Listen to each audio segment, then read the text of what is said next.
to you. And one aspect, as you went through the creating your holistic goal, you really just helped you just self-define what is important to you and what is wealth to you.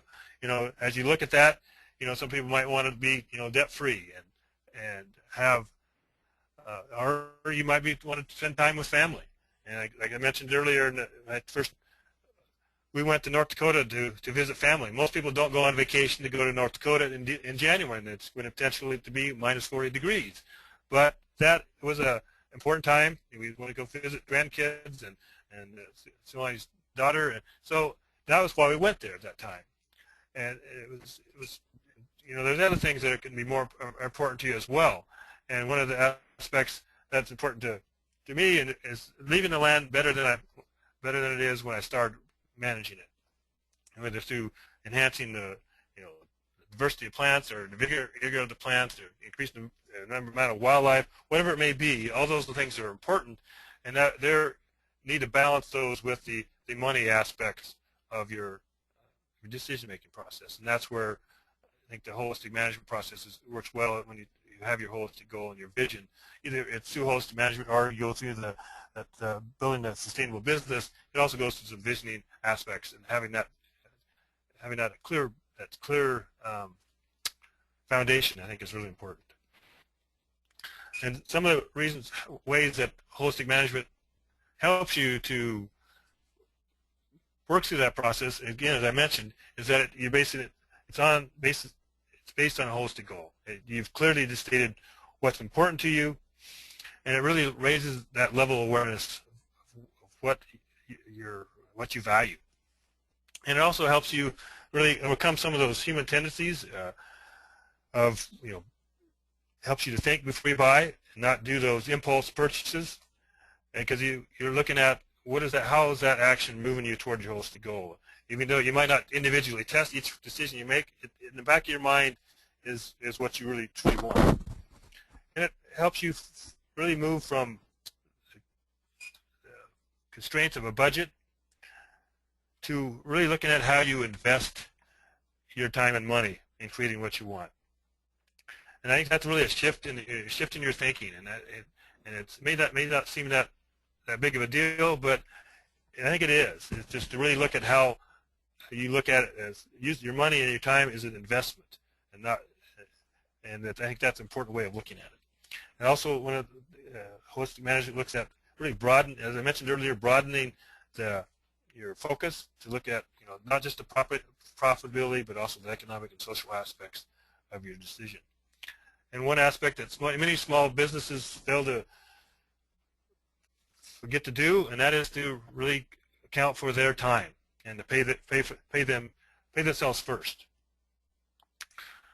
And that talking about that human tendency, one of the things as I kind of reflect back on my career at earning money is that when I first was going to college, it seems like I had a fair amount of money, not a lot of money, but enough money. I had enough money to meet my expenses. Then I got a better job, and it seems like my expenses tended to increase to closely match my income. And I know when I got a permanent job, that really happened because I had to have that new pickup. And so that's one of the tendencies that holistic management can help you do. And we do that by taking a different look at profitability. And how do we calculate profit? Normally, looking at income minus expenses equals profit. And I think we really need to take a little different. I say no. You need to have that shift of mind and look at it a little bit differently, and look at your income minus your profit. So you set your profit at first, and that sets your expenses, so that you essentially you're capping your expenses from the beginning, and so that you kind of help you to overcome that tendency to let those expenses reach the anticipated level of income. And again, if profit is important to you, it's in your holistic goal. When you go through the holistic financial plan process, one of the first thing you do is set your profit, and if you've read through the At Home with Holistic Management, you've seen there's a discussion about planning your profit at between 30 to 50%. And a lot of people say that's impossible. I can't make that kind of profit. And one of the things that our mind has a great ability to create what you focused on. So if you think it's impossible, you're right, it will be. But if you think it's a possibility, then you got to figure out what would you do to make it happen. And I think that's treating that tension there, treating that space of looking at things a little bit differently. And Sulani, as we do our financial planning, we determine that Aileen Hooves needs to make a profit of provide income back to our home of $30,000. So at a 40% profit rate, then Aileen Hooves needs to make $75,000 a year to meet that. So our projected income for Healing Hooves would be $75,000. And Healing Hooves has the last 4 out of the 5 years, Healing Hooves has met that objective. And it seems like a lot of money to be used for making vegetation management with goats, but there are lots of opportunities out there to look at things a little differently and create opportunities. And a lot of you people are looking at things differently as well, and finding ways to create a business or fill a niche that other people haven't looked at yet. And once you created this profit, what do you do with all that? I mean, why do we set that property? And what does that profit mean to you? And there's a lot of things you can use that profit for. And what you're looking at, you could use it to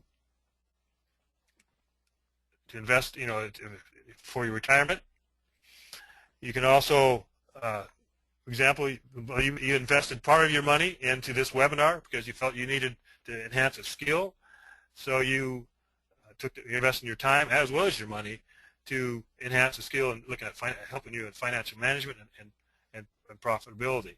So that's what you would use your profit for. And you're essentially using it to create your holistic goal, and that's why it's so key to have a clearly defined holistic goal. As I mentioned earlier, you really create what you focus on. When you got a space between the 2 letters, your mind automatically fills that space. And so as you went through your go through the planning process, you know where you're at currently. You do all this financial analysis to create the statements that Ken has created for you. I mean, when reviewed, you kind of get a picture of where you're at, and then it's your holistic goal, and you create what you want to have. And so now you need to blend a plan to create that. And you do that by really looking at various aspects of try to control expenses, and also to see how you really invest your time and money to wisely to create your whole